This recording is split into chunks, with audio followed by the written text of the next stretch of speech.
Fala galera, Pipo aqui para mais uma linha de biologia. Como sempre, os links para todos os materiais estão aí na descrição e vamos de aula.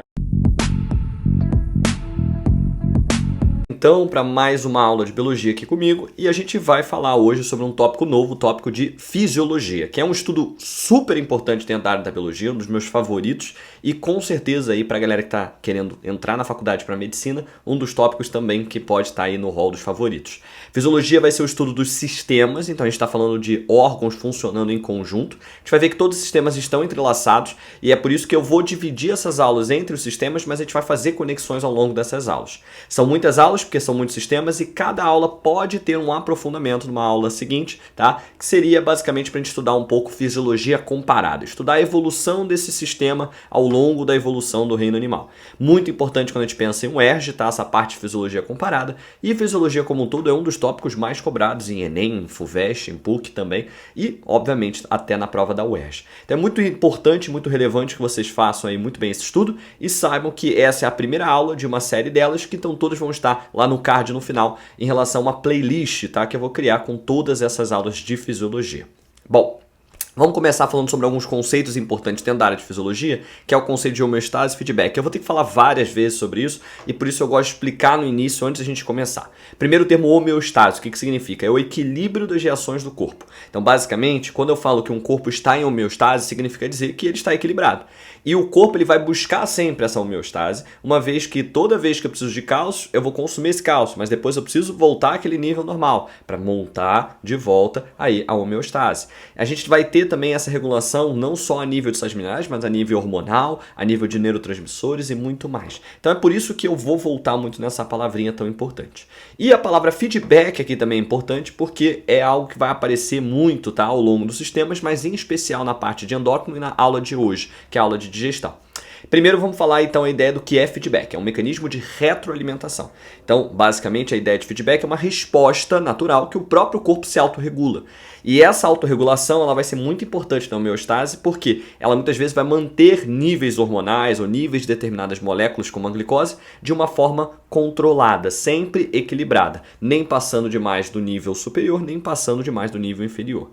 E existe feedback positivo, ou seja, um sinal de alimentação positiva, é o caso da sede, quando a gente está bebendo água do mar, por exemplo. A água salgada, ela vai te dar mais sede, porque ela vai te desidratar. E aí com isso você vai querendo beber mais e mais e mais. É um ciclo vicioso. A gente vê isso também na ocitocina no parto. A ocitocina estimula positivamente as contrações uterinas no parto. Só que as contrações vão aumentar e com isso vão estimular ainda mais a ocitocina e fica nesse ciclo aí de feedback positivo. Esse é menos comum no nosso corpo, o mais comum é o feedback negativo, onde um hormônio muitas vezes é estimulado a ser produzido, é o caso do T3 e do T4 lá da tireoide, que é estimulado pelo TSH. Mas os seus próprios níveis acabam regulando de uma forma a fazer um feedback negativo lá na nossa hipófise, fazendo com que você não produza mais TSH e aí com isso você diminui os níveis. Essa é uma forma de trabalhar, tá? Nem toda regulação vai acontecer assim. Muitas vezes a regulação vai depender de dois produtos. É o caso da glicose, que vai ser um dos tópicos mais pilares de hoje, e também endócrino, que a gente vai ver que a glicose precisa estar sempre em níveis basais. E aí com isso, quando ela sobe demais ou desce demais, a gente vai ter dois hormônios trabalhando. Aí não é bem um feedback, mas também vai ser um mecanismo aí de retroalimentação. Bom, vamos começar falando aí dentro do conceito de digestão, primeiro do conceito de nutrição, porque está muito atrelado. Nutrir-se é basicamente se alimentar-se, obter nutrientes, obter alimento para que a gente possa se manter vivo. Agora, existem vários tipos de alimento, tá? Primeiro uma classificação com a estrutura química, onde podem ser orgânicos ou inorgânicos. Alimentos ricos em moléculas orgânicas, eu estou falando de carboidrato, de proteína, de lipídio. Agora, existem muitas moléculas inorgânicas também nos alimentos, como sais minerais, água e às vezes até a vitamina pode ser classificada assim. A verdade é que a vitamina está no meio do caminho ali. Agora, os alimentos em geral eles vão ser classificados em três partes, três grandes grupos. Energéticos, plásticos e reguladores. Energéticos, como o nome já diz, vai fornecer energia. A gente está falando principalmente de carboidrato e lipídio. Eles vão sofrer primeiro aí um catabolismo, uma quebra durante a digestão, para que depois a gente possa construir nossas reservas. No caso dos humanos, glicogênio e triglicerídeo. A gente tem os alimentos chamados de plásticos, esses em geral ricos em proteínas, que vão ser moléculas importantes para a formação de estruturas, mas vale dizer que carboidrato e lipídio também podem ser plásticos, tá? E reguladores são aqueles que vão regular o nosso corpo. A gente está falando principalmente dos minerais, que atuam muito como cofatores, e também das vitaminas, tá? Que vão ser importantes reguladoras de certos processos. Agora, a gente pode também pegar as proteínas, porque elas vão formar enzimas, né, que são catalisadores aí orgânicos importantes para o nosso corpo. Por isso, é muito importante que vocês conheçam um pouquinho da importância de uma alimentação regulada, diversa, tá? E que contém todos os tipos de alimento. Porque muitas vezes a gente acha que fazer dieta é cortar a comida, e não é, senão o corpo não consegue funcionar da forma correta. A gente precisa fazer isso de forma gradual e sempre equilibrada. Agora, vamos lá para a digestão. Esse pequeno mapa mental aqui é só uma sugestão, tá? Eu encontrei de uma pessoa que forneceu aí na internet de forma gratuita. Achei a imagem linda, tá? E por isso eu sempre gosto de botar nos meus slides. Meus alunos também gostam muito de mapa mental e eu até gosto muito de fazer. Quem sabe futuramente até faço aqui para o canal alguns e a gente pode montar isso. Agora, a ideia que a gente vai falar do sistema digestório é fazer o caminho do alimento, porque o foco agora vai ser a digestão em humanos. Lembrando que na aula de aprofundamento a gente foca na digestão em outros animais. Então vamos começar pelo primeiro local onde o alimento vai passar, que é a boca. Toda vez que a gente tiver digestão, é muito importante, vai ter aqui no meu caderno, bem como no meu slide, o pH do local, o pH dessa cavidade. Porque se há digestão química, que a gente está falando de uma digestão feita por enzimas, o pH do local importa muito para que a gente não tenha o fenômeno da desnaturação. E aí vamos focar na boca. A boca é uma cavidade que está conectada com o meio externo. E por isso ela acaba sendo exposta a uma série, tá, de invasores. E por isso ela precisa de certas defesas. É por isso que inclusive a gente tem, tá, anticorpos na boca, é o caso da IgA. Mas ela não vai ter um pH adverso, que é uma coisa um pouco curiosa. Ela tem um pH que é neutro, 7, padrão. E lá vai começar a digestão de uma parte do nosso alimento. A digestão principalmente de carboidratos. Eu digo principalmente porque sempre tem umas outras enzimas, mas a nível de vestibular a gente foca na ideia de boca digerir carboidrato. E por que isso acontece? Porque ela tem uma enzima chamada de amilase salivar ou pitialina, que é responsável aí por fazer essa digestão. Agora, lá não rola só a digestão química, que a gente vai dar mais detalhes já já. Ela rola também a digestão mecânica, através da mastigação, feita por dentes e também pela língua.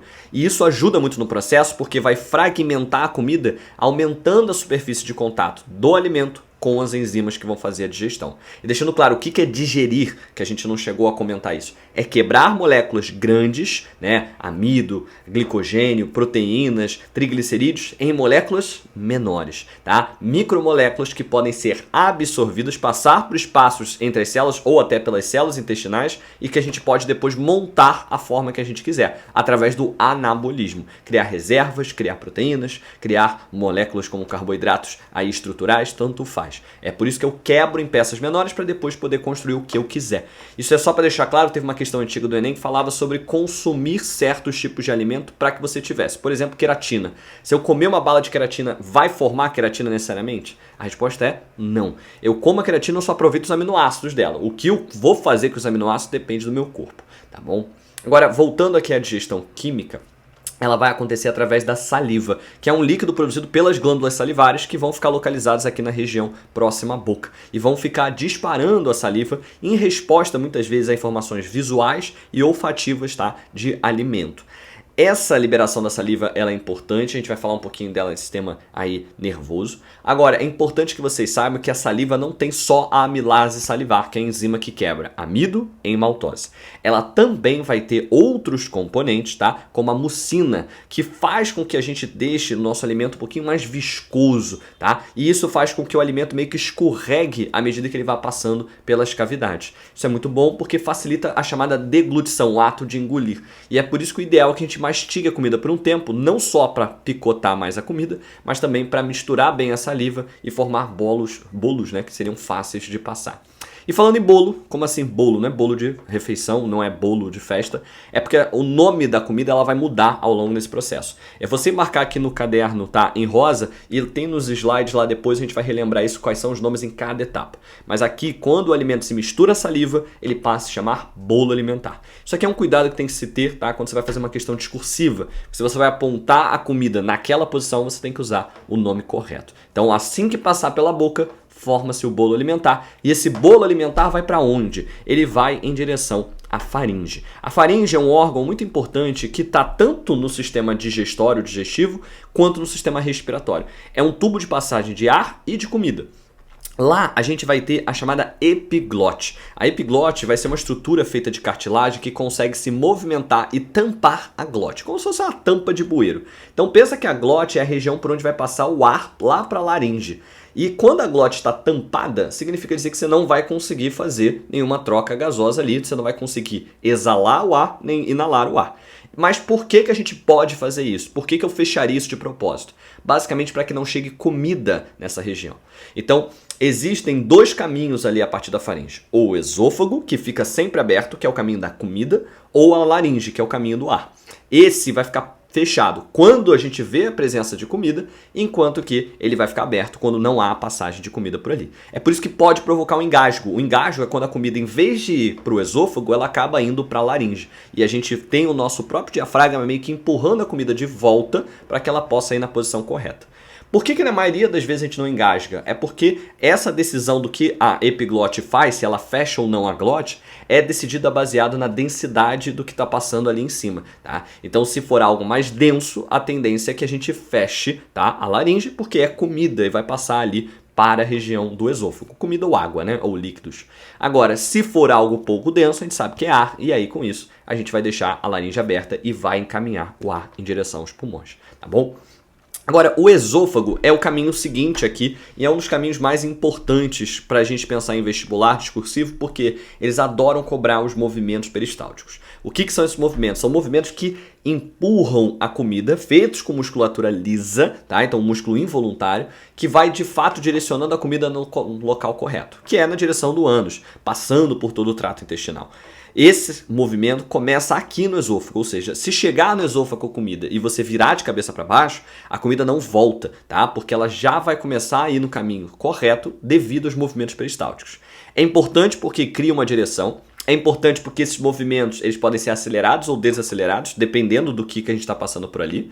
E isso pode ser regulado pelo corpo e pode ser regulado, às vezes, por alguns patógenos. Por isso que a gente vê a diarreia, que é quando passa rápido demais, ou pode ver a constipação, quando passa lento demais. Agora, é importante também dizer que esses movimentos peristálticos garantem que a comida sempre esteja indo na direção correta. E às vezes, principalmente no intestino grosso, ele está indo contra a gravidade. E por isso os movimentos acabam sendo muito relevantes. Tá? Agora, deixando claro, aqui começam, tá, esses movimentos peristálticos e eles vão seguir nesse movimento até chegar no reto. Aí ele vai parar, porque a gente vai ter o momento para a escolha da evacuação. Agora, seguindo o nosso trato aí digestivo, a gente chega no estômago, que é o segundo local de digestão, que a nível de vestibular, o foco vai ser na digestão química de proteínas. Até há um pouco de digestão de lipídios, tá? Verdade seja dita, mas é principalmente digestão de proteínas. A proteína aqui, gente, vai ser muito importante que ela seja digerida, mas a enzima que faz isso, ela tem cheio de pequenas necessidades. Para começo de conversa, o estômago tem um pH extremamente ácido, 2 a 3. Isso vai ser garantido por causa da liberação de um suco, tá? Que é rico em ácido clorídrico, que é o suco gástrico. Agora, como que isso funciona? Porque a gente não pode deixar esse suco extremamente ácido o tempo todo no estômago. À medida que a gente está mastigando o alimento, a gente vai começar a ter a liberação de um hormônio chamado de gastrina, que estimula a produção do suco gástrico e começa a encher esse estômago de ácido clorídrico e também de pepsina.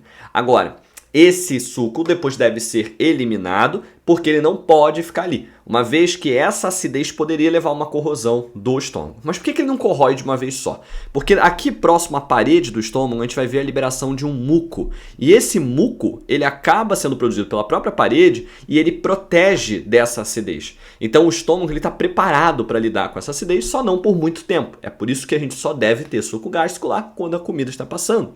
E é até por isso que não é bom mascar chiclete antes de comer ou no momento isolado sem ter refeição. Porque a mastigação vai estimular a produção do suco gástrico, só que o chiclete não vai ser engolido. Então não vai chegar comida. E aí por isso aquele suco fica ali marinando naquele estômago e pode acabar levando a úlceras, lesões, caso haja, tá, um problema no muco.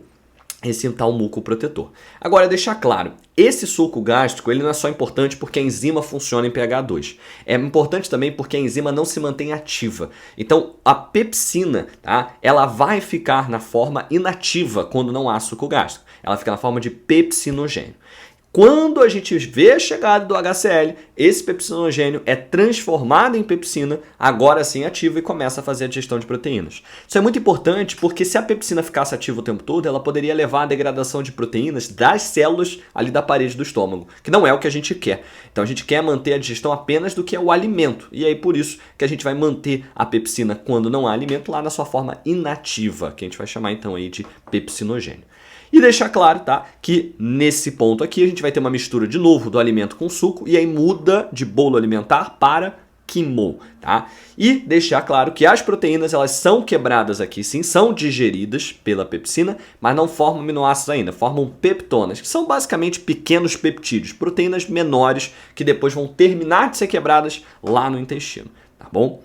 Pode formar um aminoácido ou outro, vamos ser justos. Agora, só para falar bem rápido sobre a ideia de gastrite, que é algo que está muito comum na nossa sociedade, muitas vezes está atrelada à ideia de estresse, muitas vezes pode estar atrelada a uma dieta hiperlipídica, mas muitas das vezes está atrelada à presença de uma bactéria chamada de H. pylori. Ela tem ficado famosa porque ela tem sido uma das principais causas de gastrite e gera até assim, problemas bem sérios de úlceras no nosso estômago. O que essa H. pylori faz? É uma bactéria que vai acabar comendo o nosso muco. E por consumir o nosso muco, ela acaba desprotegendo o nosso estômago e começa a sofrer com lesões. E vai começando até aquela inflamação. Gastrite vem de inflamação, it, no estômago gastro.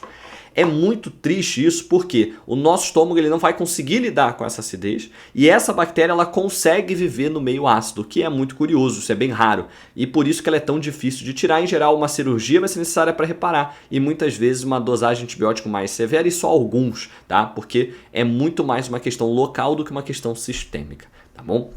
Mas vamos lá, passar adiante. O estômago, então, veja aqui, ele tem uma porta de entrada. Aqui a gente vai ver a digestão, então, do bolo alimentar que vira quimo, fazendo a digestão proteica, e depois ele se encaminha aqui para baixo. Isso aqui se conecta com o intestino delgado. O intestino delgado, ele vai ser dividido em 3 partes, tá? Então, ele é um órgão que tem partes, que a gente vai chamar a primeira parte, essa pequena alcinha aqui de cima, bem pequenininha, de duodeno, onde acontece uma série de coisas bem importantes, e depois todo esse trecho aqui para baixo, que é o jejuno e o íleo. Hoje em dia, muitas vezes chamado só de jejuno e íleo, como se fosse um todo.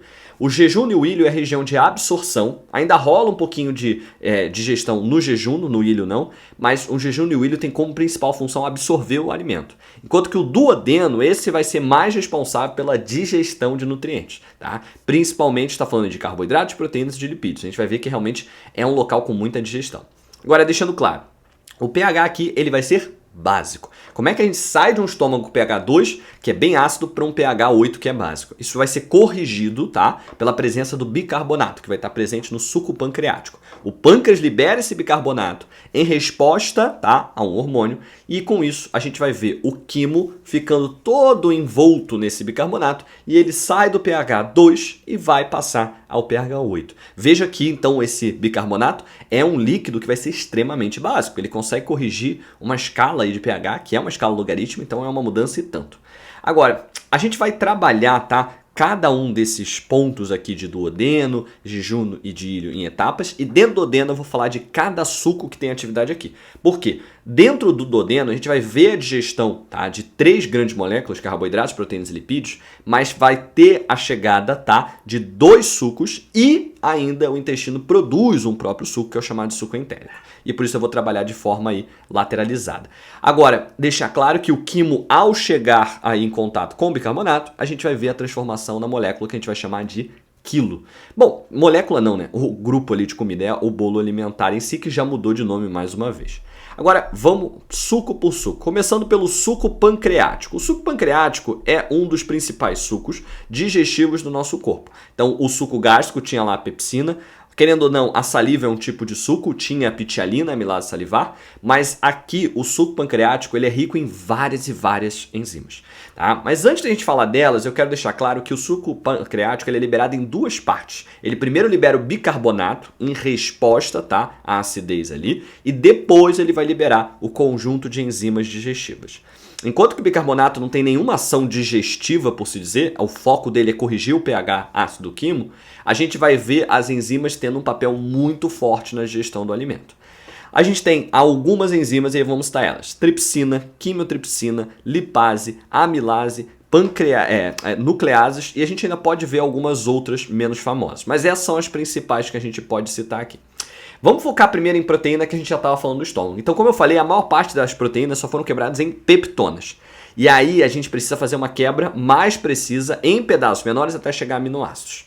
Isso vai acontecer com a presença, tá, da tripsina, que vai transformar peptonas em peptídeos ainda menores ou às vezes até em aminoácidos. E ela tem um parceiro que é a quimiotripsina, que consegue fazer essa quebra final, tá, diminuindo ainda mais o tamanho dessas moléculas, transformando em aminoácidos. Elas são acompanhadas também de peptidases, mas essas a gente vai ver, elas são mais presentes no suco entérico. Agora, da mesma forma que tripsina funciona em quebrar proteínas ao longo aí no nosso intestino, a gente vai ver que a pepsina lá atrás também tinha esse mesmo papel. E ela não podia estar ativa o tempo todo. Aqui é a mesma coisa. Eu vou armazenar o tripsinogênio, que é a forma inativa da tripsina. E ela vai ser transformada em tripsina apenas quando tiver a presença de proteína lá. Enquanto que lá no estômago era para uma mudança de pH, aqui vai ser uma enzima que faz isso, que é a chamada enteroquinase. O nome acaba que ajuda bastante porque a gente vai falar da ideia de entero, intestino, e quinase, que vai associar-se aí a um determinado quebrador de moléculas. Mas vamos seguir aí com as próximas enzimas. Em relação a lipídios, a gente vai ter a ação da lipase pancreática. A lipase pancreática ela vai fazer a quebra dos lipídios triglicerídeos em ácidos graxos e glicerol. A gente vai ver a presença da amilase pancreática, que complementa o trabalho da amilase salivar, que vai quebrar o amido em maltoses, né, que são disacarídeos com duas glicosezinhas. E a gente vai ver, por fim, as nucleases, que são aquelas que vão digerir aí os ácidos nucleicos DNA e RNA em nucleotídeos. Esse complemento todo enzimático ele acaba sendo muito importante para que a gente quebre as moléculas, mas não é o final, porque a gente ainda vê moléculas que têm um certo tamanho, tá? Principalmente estou falando aí de maltose e de nucleotídeos que vão precisar ser quebrados e alguns peptídeos que são deixados para trás. Quem é que faz esse complemento? O suco entérico, mas eu falo dele já já. Antes de falar dele, eu gosto de falar da bile, porque a bile é um suco muito cobrado em vestibular e ele acaba sendo muito importante, às vezes acaba sendo causa de problemas em algumas pessoas. A bile ela vai ser um suco produzido no fígado, armazenado na vesícula biliar e liberado no duodeno. Esse passo a passo é muito importante, vocês sabem, porque o fígado é o produtor, ou seja, é ele que produz os sais biliares a partir, tá, de moléculas do nosso corpo, principalmente a gente pode falar do colesterol. Depois, ele faz uma quantidade e armazena na vesícula biliar para que ela possa ser liberada em grande quantidade quando necessário. Quando ela é necessária? Quando a gente vê ter a presença, basicamente não ver com os olhos, mas ter a presença de lipídio na comida. Então, se chegar gordura lá no quimo, que vira quilo aqui no intestino, a gente vai ter a liberação da bile. E isso acaba sendo importante porque a bile ela é um suco que não é digestivo, e sim emulsificante. O que é isso? Ele basicamente consegue fragmentar uma gota grande de gordura em gotas menores.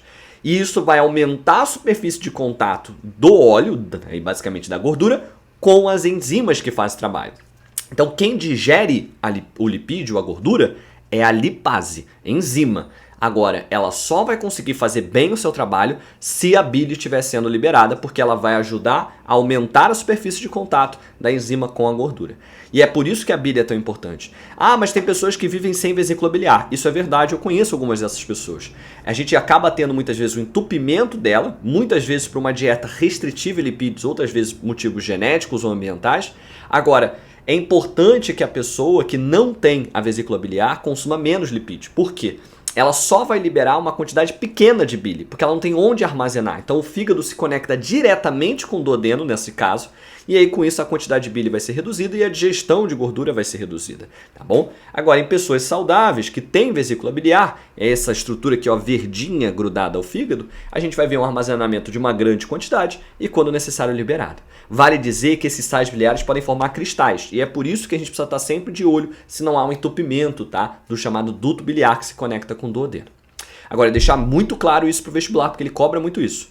A bile não é digestiva, ela é apenas emulsificante. Ela apenas fragmenta grandes gotículas em gotículas menores. Ela não consegue digerir quimicamente. E deixar claro que ela tem essa propriedade porque ela é anfipática. Então ela tem ação igual a de um detergente, porque ela tem uma parte polar e apolar. Então ela cria essas muitas gotinhas aí de gordura.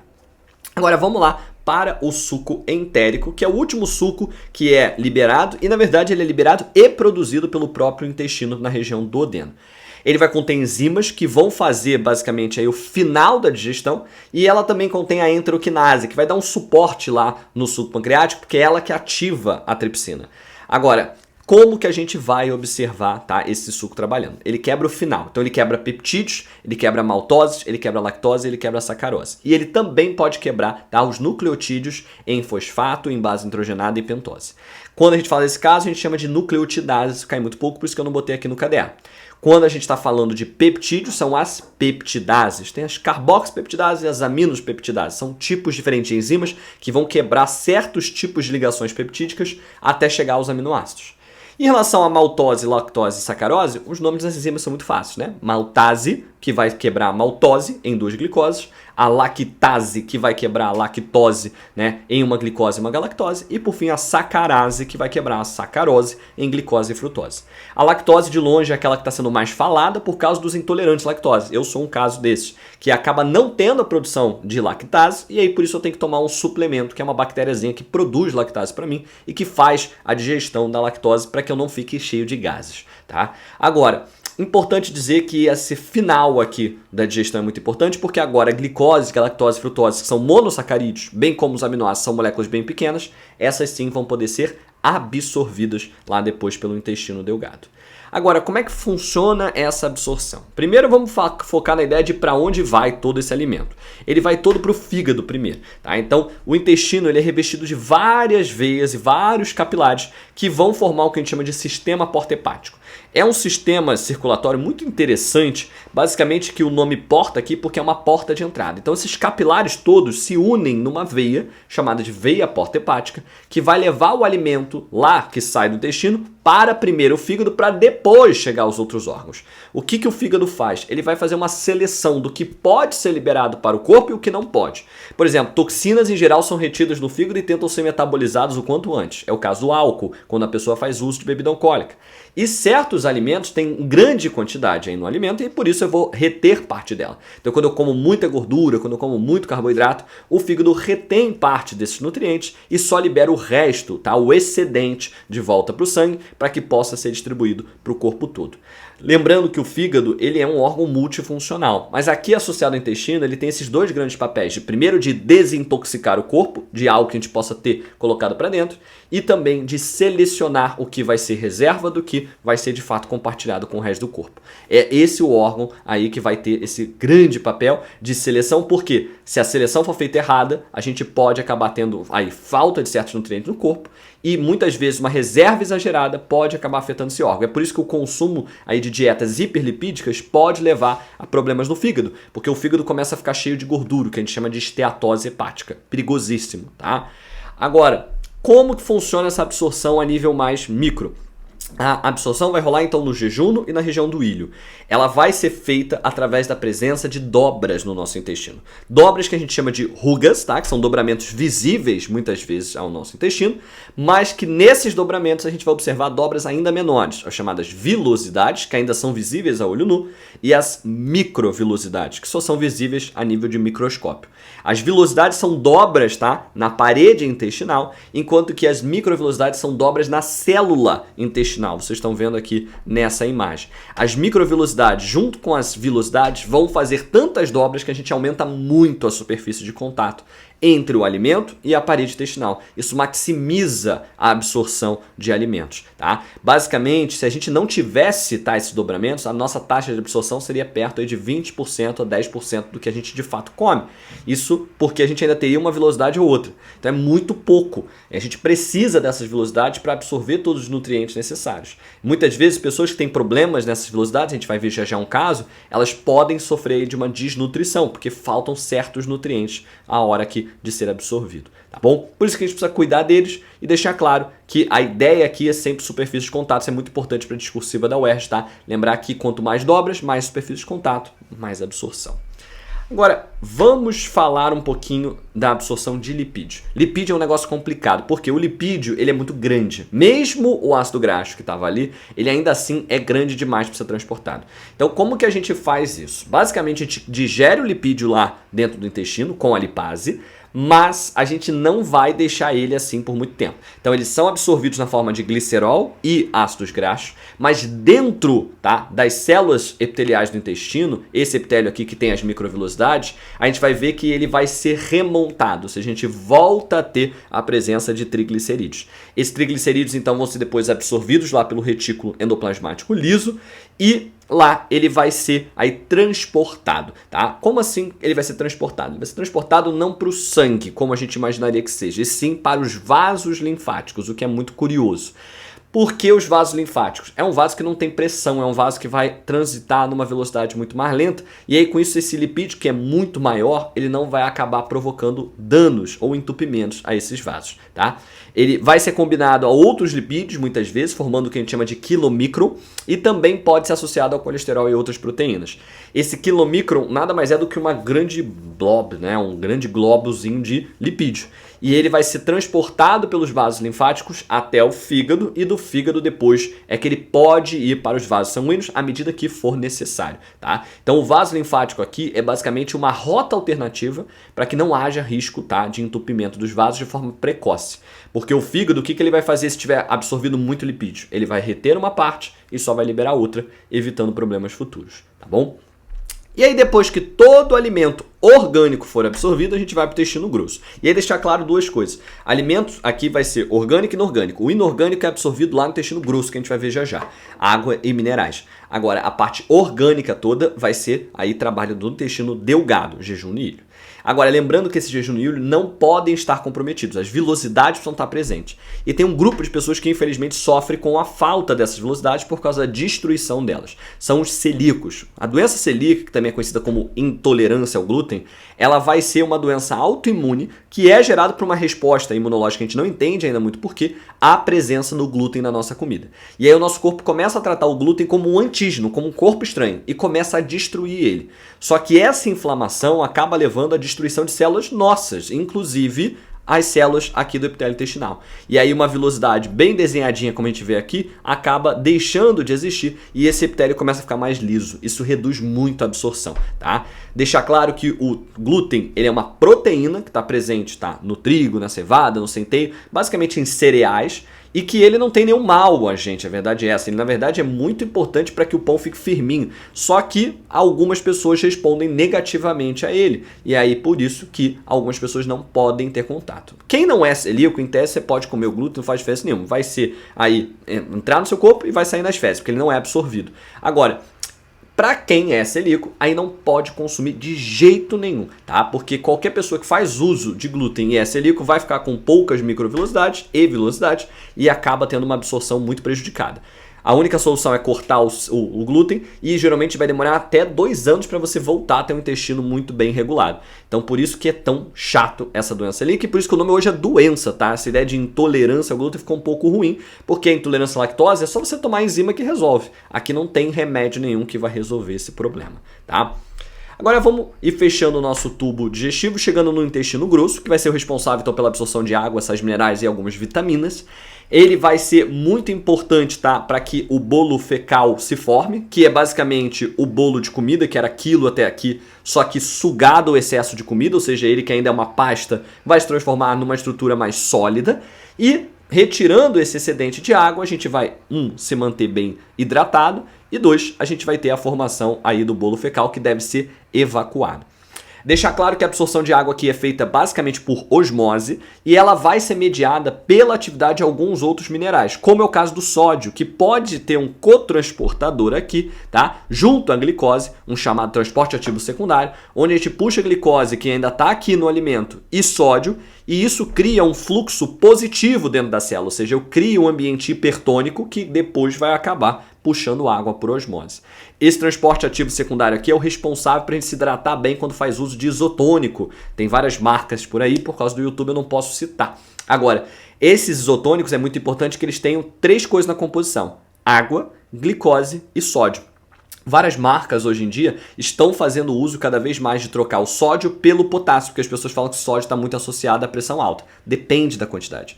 Sem o sódio ali, não há esse transporte aí de glicose em paralelo ao sódio, e aí com isso você não consegue nem absorver água, ou seja, ele não serve para te hidratar e não serve para te dar nem sódio nem glicose. E por que o sódio e a glicose são importantes? Porque em geral é para você tomar um isotônico quando você suou muito.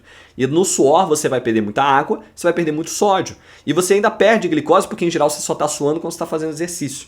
Então entendo que o isotônico tomado após o exercício ou durante um exercício de alta intensidade, ele não é problemático porque tem sódio ou tem glicose, porque ele só está repondo aquilo que a gente perdeu e é a melhor forma de se hidratar. Tanto que quando a gente está desidratado, quando a gente vai ao hospital, a gente toma o soro, tá? Muitas vezes oral mesmo. Quando é direto na veia, não tem o que fazer, tá? Porque aí realmente já está direto pro sangue, é só para manter o padrão. Mas quando está tomando o soro como o soro caseiro, é água, açúcar e sal, para justamente ter glicose e sódio, para que possa ser feito esse transporte ativo secundário e depois a osmose. É a melhor forma de hidratar. O soro caseiro hidrata muito mais, por exemplo, do que tomar uma água mineral. E é por isso que ele é o recomendado quando a gente está passando mal. Muitas vezes falando aí quando a gente fala de dengue na época do verão. Depois do intestino grosso, uma vez feito esse bolo fecal, tá? O bolo fecal vai ser armazenado então no reto, e o reto é o local onde a gente armazena até que a gente possa evacuar. Ali é questão de controle, né? Então aqui é o fim dos movimentos peristálticos e ali o corpo vai escolher o momento adequado para liberar esse bolo fecal. Nós humanos controlamos muito bem, na maioria das vezes, né? Crianças nem tanto, mas em animais em geral está associado ao sistema nervoso simpático, né? Então se precisar de alguma situação de estresse, de luta e fuga, a gente libera esse bolo fecal para não ficar carregando peso aí que não tem mais necessidade. E o ânus é o local por onde esse bolo fecal vai sair. Então o ânus é só o orifício, tá? Essa regiãozinha próxima ao ânus é chamada de reto. Agora, ainda falando sobre esse trato intestinal e falando sobre o intestino grosso, tem uma regiãozinha que tem ficado famosa, tá? Que é o apêndice vermiforme. Ele é basicamente um órgão vestigial, então ele é um pequeno trecho do que sobrou de um grande intestino chamado de ceco, que a gente vai ver no aprofundamento, que é um intestino de herbívoros, que era responsável pela digestão de celulose. Mas a gente não tem digestão de celulose, tá? Então deixar claro que até agora eu não falei dela, porque a fibra ela é totalmente eliminada. E deixar claro que a fibra é sim importante, porque se você não come fibra, você não constitui um bolo fecal muito grande, fica um negocinho muito fininho que não tem contato com a parede. E a tendência é que você não consiga evacuar. E aí você fica constipado, a chamada prisão de ventre. E é por isso muito importante você consumir fibra em todas as refeições para que você forme um bolo fecal maior e com isso você evacue com frequência, tá? Pelo menos aí uma vez ao dia é o ideal. Agora, além da ideia, tá, do ceco, o apêndice aqui ele acabou sendo muitos anos chamado como se fosse um órgão inútil. Porque se ele não é mais o ceco, então para que ele serve?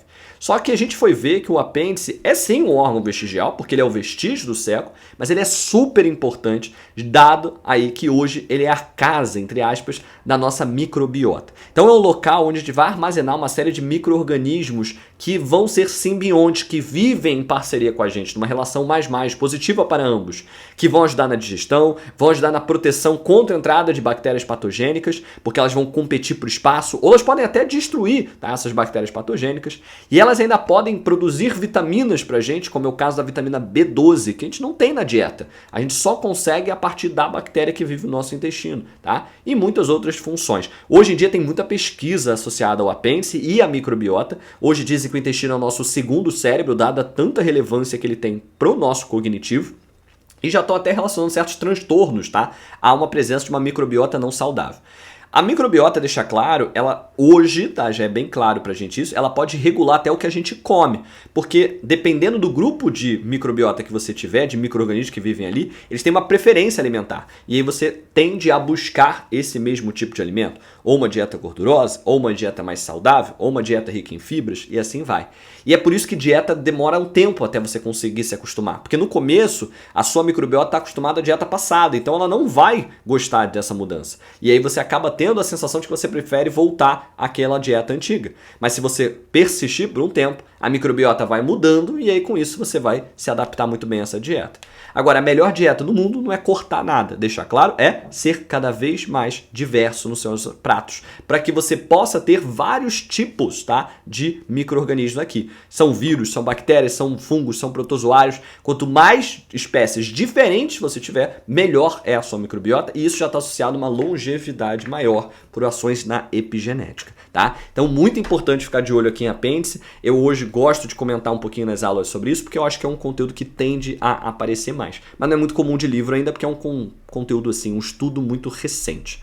Agora, deixando claro aí o caminho então que a gente conversou, a gente vai ver aqui o alimento sendo transformado em bolo alimentar quando se mistura com a saliva. O estômago, depois eliminando aí o suco gástrico, vai transformar esse bolo alimentar em quimo. O quimo misturado ao suco pancreático vira quilo, e o quilo que perde água transforma-se em bolo fecal, e quando sai do corpo a gente passa a chamar ele de fezes.